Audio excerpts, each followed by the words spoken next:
Hey guys, and welcome to this edition of Scruff's Garage. So I recently picked up this 97 TJ with the inline 6. Overall the Jeep's in really good condition, but like most of them has some oil leaks. The first of which is the valve cover gasket and the CCV ports here are prone to leaking. So that's today's project, is for replacing the valve cover gasket and the CCV ports up here, and I'm going to replace the grommets as well. So this is pretty standard stuff if you have it the inline 6. A few days ago, to get me started, I sprayed this down with some degreaser. It was extremely oily and that can make it a challenge to work on. So I degreased it, sprayed it off, and got it just a little bit cleaner so I could see what I'm doing, and I think it'll make the project go a little bit better. So we'll dive into it. I'll share some tips and tricks with you as we go along, and we'll get started.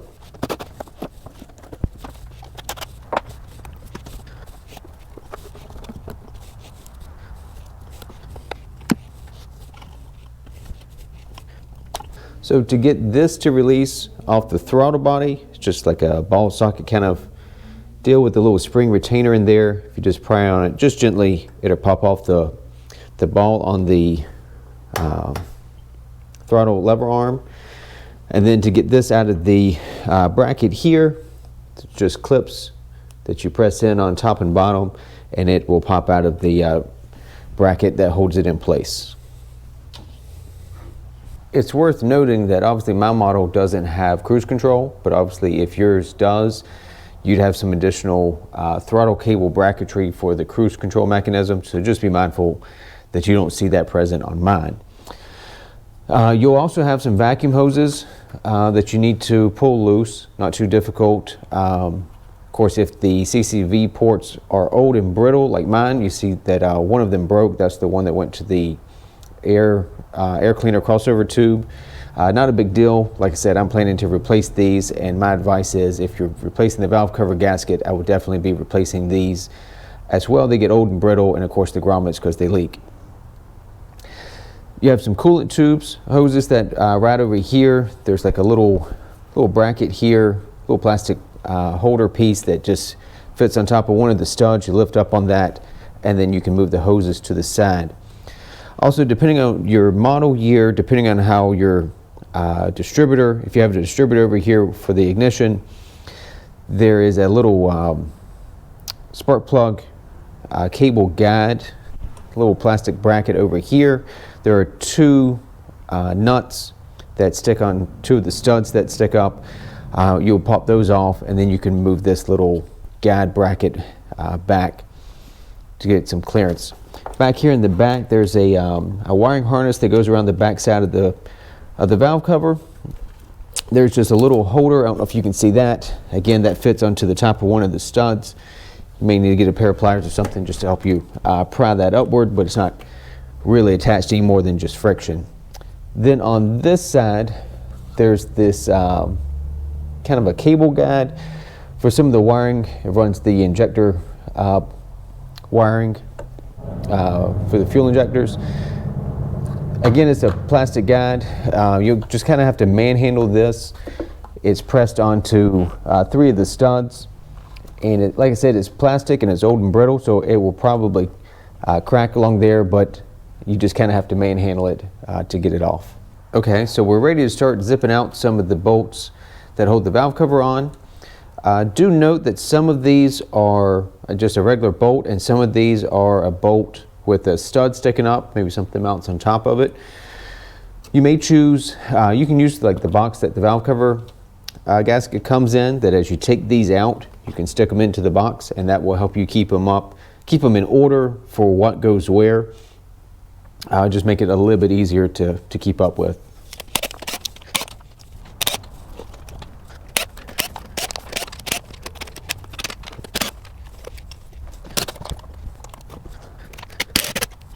Okay, so now we've got all the bolts removed. Keep in mind, there's an additional bolt on the back by the firewall over here that's kind of tucked away. So you'll probably have to get a ratchet to get back there to him. Probably the same thing with the one on this side, but there are 15 bolts all the way around. So if you've taken out less than 15 bolts, you're not done yet. All right, so we'll get the Oh yeah, there you go. This one wasn't too bad. You may need to tap this with a rubber mallet or something to get the seal to break loose, and then we'll finagle it out. Obviously, you're kind of working around hoses and wiring harnesses and that sort of thing, but we'll get this valve cover taken out. We're going to stand it corrected. There's one more. It's not a bolt. I think it's holding on this ground strap. There's a nut on a stud. It's actually not a valve cover bolt. I think it's to the cylinder head, but there's a nut in the way that is catching the back corner. So let me take that nut loose that holds this ground strap, and then I think this would be easier to get out. So I didn't film me breaking it loose, but it's an 18 millimeter, and you may need something with a long handle, some sort of extension. This nut is fairly tight.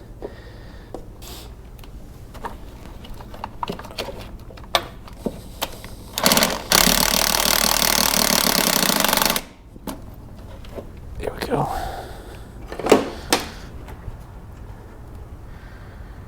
There we go.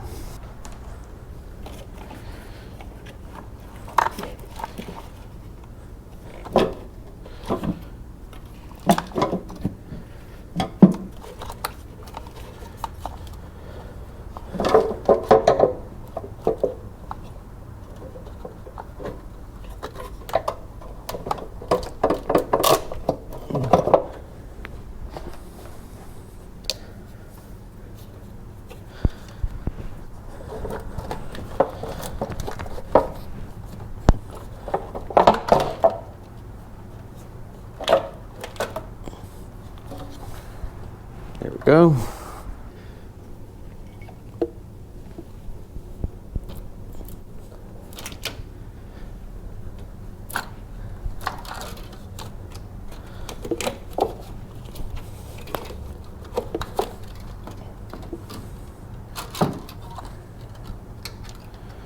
And the old valve cover gasket. I have the valve cover over here on the workbench, so I just cleaned this up. I have a solvent tank, so that's what I use to clean this, but you could do the same thing with a can of brake cleaner and some rags, but you do want to get it cleaned up so there's no chance of debris getting under the new gasket. When you take this off, the valve cover bolts have a little washer and a grommet behind them. These grommets tend to get hard and brittle, so you'll have to pry those off. You can just pop these out of the valve cover and then pry off the old grommet. The valve cover gasket kit will come with the new little rubber grommets. You'll reuse the it's more than a washer, but these just fit. You'll insert the grommet into the valve cover, and then this, you can insert that. If you try to put the grommet on this and then push it in, it won't go in. So just a little pro tip, do the grommet first and then the metal part, and they'll go right in. So I've got a few more to do. As I mentioned earlier, I'm also going to replace the grommets for the CCV elbows. So the elbows are different. The grommets are the same, but the elbows are different. The one with the orifice goes to the back, and then the one at the front is just a straight through elbow. I'll put a link in the episode notes. I'm just using the Dorman parts for the grommets and the elbows. These really are not sophisticated parts here, so the Dorman stuff would work just fine, and I'll leave the part numbers in the episode notes, so if that's something you need to reference, that's where you can find it. I'm going to install the grommets and the CCV elbows. I'm going to try with just a little bit of petroleum jelly just to see if that helps things slide together a little bit. Sometimes that helps. I suppose we're going to find out.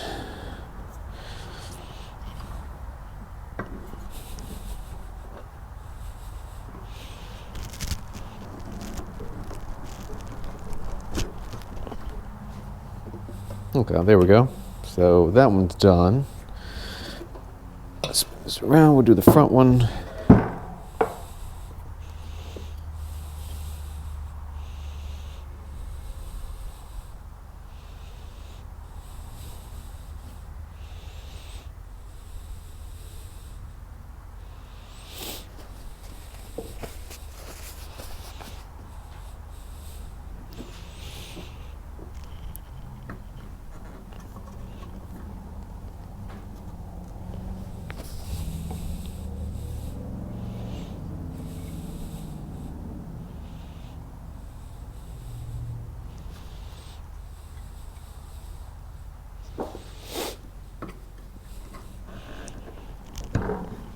Oh yeah.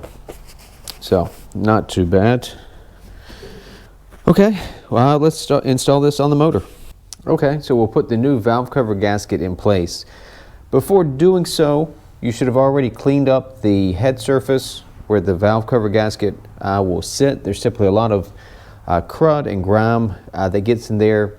You want a nice clean surface for the new gasket to seat against. You'll also notice, for the most part, the gasket is the same all the way around. However, there are 2 stud holes in the gasket. You'll see 2 bolts in the cylinder head that those will need to clear. So just pay attention to that. Make the installation go a little bit easier for you.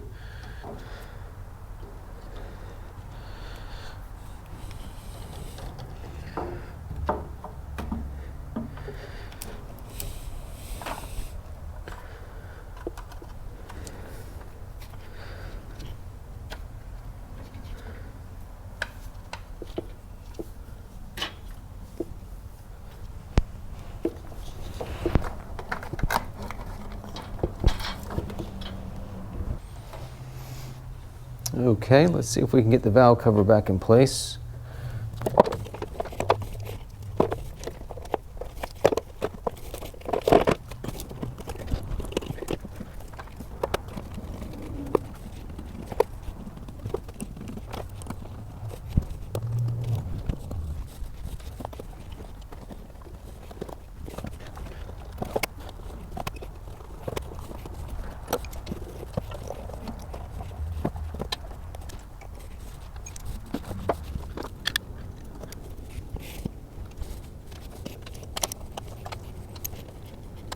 Okay, so all the valve cover bolts are in. They're just run down finger tight. The torque sequence, essentially we're working from the inside out. That way you don't pinch the gasket and cause a leak. Torque spec on this is very low. I've seen 2 different numbers, either 85 inch-pounds or 115 inch-pounds. Looking at the factory service manual for the 97 that I have, it showed 115 inch-pounds. So that's what I'm going to go with. But there's little to no difference between the 2. You're talking a difference of less than 2 foot-pounds to begin with. So initially I'll just get them sort of wrist tight so that they're run down, and then I'll come back with a inch-pound torque wrench. Okay, so I just finished torquing everything.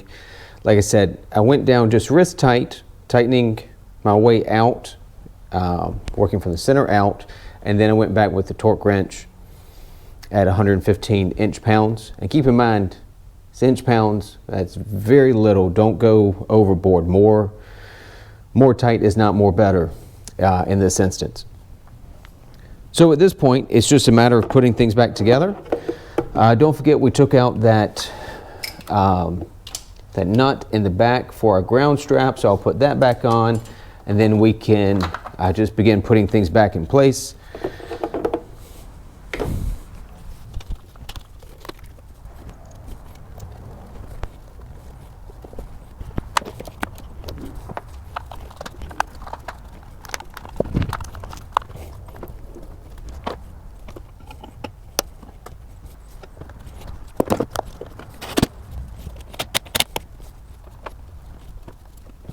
And there we go. So everything's finished. Got our new grommets in, new elbows, all of our vacuum hoses hooked back up, throttle cable reconnected. Obviously, if you had cruise control, make sure you hook that up. Got our air tube connected, and that's pretty much it. I do still have to put these 2 nuts back on for the spark plug wire guide, but everything else is in and connected. So overall, not too bad of a job. Just a little time consuming working around some of the wiring harnesses, such as at the back, and this heater hose area at the front makes it a little challenging getting things in and out, but otherwise it's a pretty straightforward job. And with any 4-liter, whether it's in a TJ or an XJ or ZJ, whatever it is, you're going to run into a leaking valve cover and leaking CCV valves and grommets at some point. So they're all going to need it. As always, thanks for tuning in to this edition of Scruff's Garage. If I can answer any questions for you, feel free to post down in the comments. I'll help where I can. I'll leave links to anything that I used in the episode notes as well, so you can always reference that. Thanks for tuning in, and I'll see you next time.